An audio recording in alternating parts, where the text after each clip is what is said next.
Hello Soul Seekers, great to see you again. It's been a long day with you, my brother and sis, that I'll be standing right here talking you about another. But in this video, I'll tell you about decidophobia, fear of making decisions. So I think we have to switch up, look at things differently, see the big picture. Amen? Okay? Amen? Okay? Okay? Amen?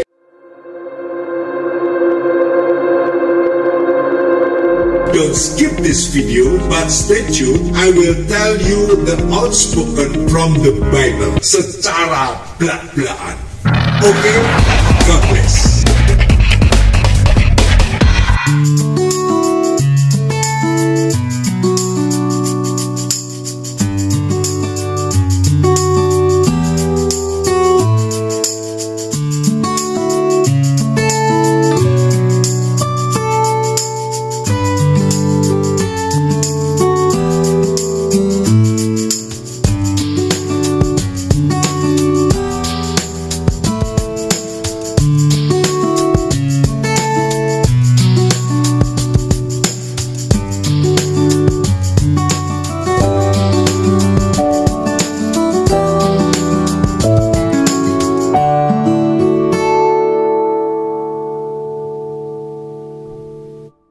Soul Seekers, there was eye contact event, sebuah bentuk komunikasi non-verbal yang disebut okulesik yang memiliki pengaruh besar dalam perilaku sosial. Kontak mata yang terjadi pagi itu antara mata Yesus dan mata Petrus, di mana kedua orang ini melihat mata satu sama lain pada saat yang sama. Melalui kontak mata, seseorang yang dapat memeriksa apakah lawan bicaranya memperhatikan dan apakah lawan bicaranya setuju dengan pembicaraannya itu. Tetapi saat itu bukan membicarakan arti dari kontak mata, melainkan jawaban yang harus diberikan. Petrus dihadapkan suasana untuk memutuskan diri sendiri, decided himself, sebuah keputusan hidup terhadap tawaran yang Yesus berikan. Dalam suasana yang menegangkan, terlebih lagi dikelilingi oleh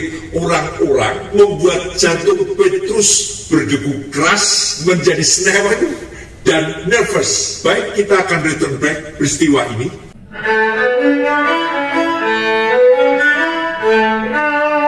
Saat itu Petrus mengalami sebuah mujizat, mendapatkan dua perahunya penuh dengan ikan. Dan mujizat ini terjadi karena ia mengikuti perkataan Yesus, padahal semalaman ia kerja keras tetapi tidak mendapatkan apa-apa. Ketika Petrus dihadapkan mujizat yang sekonyong-konyong terjadi di luar nalarnya, beyond thoughts and out of his experience, di luar pengalamannya, dituliskan di Alkitab bahwa Petrus melihat pendapatan di luar ekspektasinya, dan reaksinya ia tersungkur di depan Yesus dan berkata, "Tuhan, pergilah daripada karena aku ini seorang berdosa." Di dalam Matius 4 ayat 19, Yesus berkata kepada mereka, "Mari ikutlah aku dan kamu akan kujadikan penjala manusia." Sebuah tawaran yang diberikan Yesus dari penjala ikan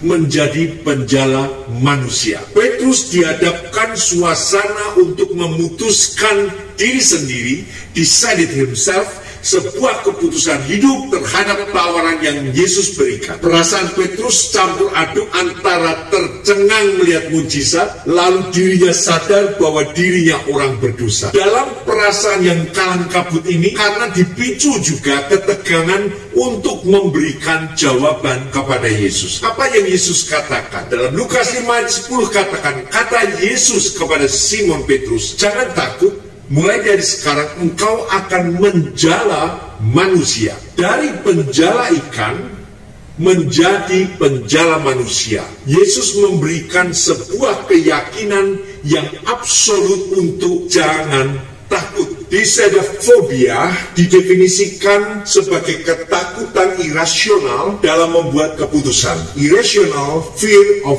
making decision. Dalam bentuknya yang paling ekstrim, mereka yang memiliki rasa takut ini mungkin mengalami serangan panik yang parah bahkan ketika berpikir untuk mengambil keputusan. Sebuah contoh seorang mahasiswa disedophobia yang perlu memutuskan hal-hal seperti jurusan, sekolah pilihan, jadwal, dan ini secara cepat dan tegas, tetapi ada sebuah ketakutan yang irasional yang tidak masuk akal. Maka kata Yesus kepada Simon Petrus, jangan takut, mulai dari sekarang engkau akan menjala manusia. Memang untuk mengambil sebuah keputusan melayani Tuhan dan menjadi hamba bagi kerajaan Tuhan must be a straight focus. Ada banyak alasan manusia untuk menghindar. Dia tidak fokus, dia coba menghindar. Satu contoh, izinkanlah aku pergi dahulu menguburkan Bapakku. Lalu Yesus berkata kepada orang itu, biarlah orang mati menguburkan orang mati, tetapi engkau pergilah dan beritakan kerajaan Allah di mana-mana. Di sisi lain lagi ada yang mengatakan, izinkanlah aku berpamitan dengan keluargaku. Tapi Yesus mengatakan setiap orang yang siap untuk membaca tetapi menoleh ke belakang tidak layak untuk kerajaan Allah. Seorang prajurit yang sedang berjuang tidak memusingkan dirinya dengan soal-soal penghidupannya, supaya dengan demikian ia berkenan kepada komandannya. Tidak ada prajurit yang menyibukkan dirinya dengan urusan hidup sehari-hari, supaya ia dapat menyenangkan komandannya. Must be a straight focus. Ini yang paling penting. Soul seeker, pola pelayanan Yesus terhadap 12 muridnya selama 3 tahun, yaitu menjadikan murid untuk mampu memberitakan Injil ke seluruh dunia secara continuously, terus menerus. Pada hakikatnya setiap orang diperhadapkan dengan Tuhan secara pribadi. Akan ada turning point dalam hidupnya, titik balik apakah yang kamu lakukan setelah kamu bertemu dengan Tuhan. Ada sebuah komitmen yang harus diberikan kepada Tuhan. Banyak orang tertutupi hanya dengan keaktifan di gereja secara berkelompok, secara berjemaah, tetapi bukan secara pribadi, one by one. Sebuah komitmen pribadi kepada Tuhan. Soul seeker, gereja bukan tempat persembunyian seseorang yang seolah-olah ia sudah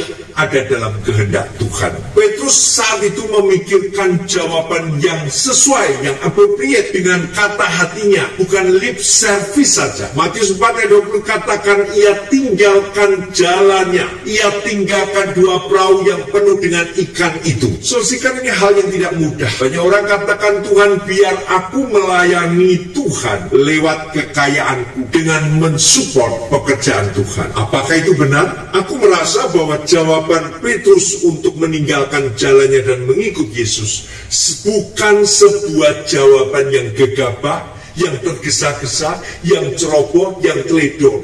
Bukan. Tetapi justru ia menjawab dengan sebuah keyakinan iman yang solid. Padahal kita tahu hidup selalu ada ujian dan pelayanan selalu ada ujian. Sebuah contoh di mana murid-murid hanya memiliki 200 dinar dan dibutuhkan roti sebanyak untuk makanan 5.000 orang. Sangat tidak cukup, sangat tidak mungkin. Hidup selalu ada ujian dan pelayanan selalu ada ujian. Bahkan ketika murid-murid kelaparan, ia memetik bulir-bulir gandum dan memakan. Hidup selalu ada ujian dan pelayanan selalu ada ujian.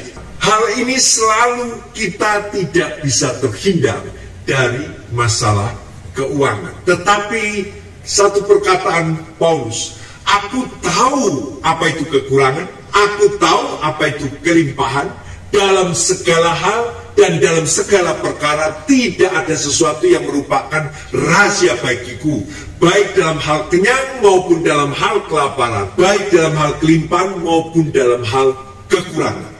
Jadi, what are your response to it? Apakah kamu masih desidefobia, ketakutan irasional dalam membuat sebuah keputusan. Atau kamu hanya berkutat pada kekhawatiran keuangan. Soul Seeker bukan sebuah prinsip di mana memulai pelayanan harus didasarkan uang. Karena ada satu peristiwa, dikatakan janganlah kamu membawa bekal dalam perjalanan, janganlah kamu membawa baju dua helai, kasut atau tongkat, sebab seorang pekerja patut mendapatkan upahnya. Soul Seeker, saya sebagai hamba Tuhan harus berbicara hal ini untuk mengatakan engkau harus melayani, memberitakan Injil kepada setiap orang. Engkau harus memberitakan kabar baik kepada setiap orang. Ini bukan tugas gereja, tetapi ini tugas dirimu sebagai orang yang diselamatkan Tuhan, sebagai orang yang menerima penebusan dosa daripada Tuhan. Ini waktunya engkau diperhadapkan untuk memberi jawaban. Engkau harus melakukan pemberitaan Injil dalam hidupmu, dan engkau tidak perlu khawatir dan takut tentang keuangan. Karena ketika Petrus meninggalkan jalannya, padahal dia melihat mujizat yang terjadi, dia tidak membawa uang itu, dia tidak membawa ikan yang dia dapat 2 perahu penuh, tetapi ia tinggalkan dan ia mengikut Yesus. Karena ia tahu, dikatakan firman-Nya, janganlah kamu menjadi hamba uang, dan cukupkanlah dirimu dengan apa yang ada padamu. Karena Allah telah berfirman, aku sekali-kali tidak akan membiarkan engkau, dan aku sekali-kali tidak akan meninggalkan engkau. Ayat ini berbicara tentang situasi pelayanan. Oke, Soul Seeker, tetap mau memberitakan Injil, karena ini waktunya setiap orang akan dituntut Tuhan pertanggungan jawab di hadapan Tuhan. Tuhan memberkati. Semangat pemberitaan Injil. Haleluya. Amin. Puji Tuhan.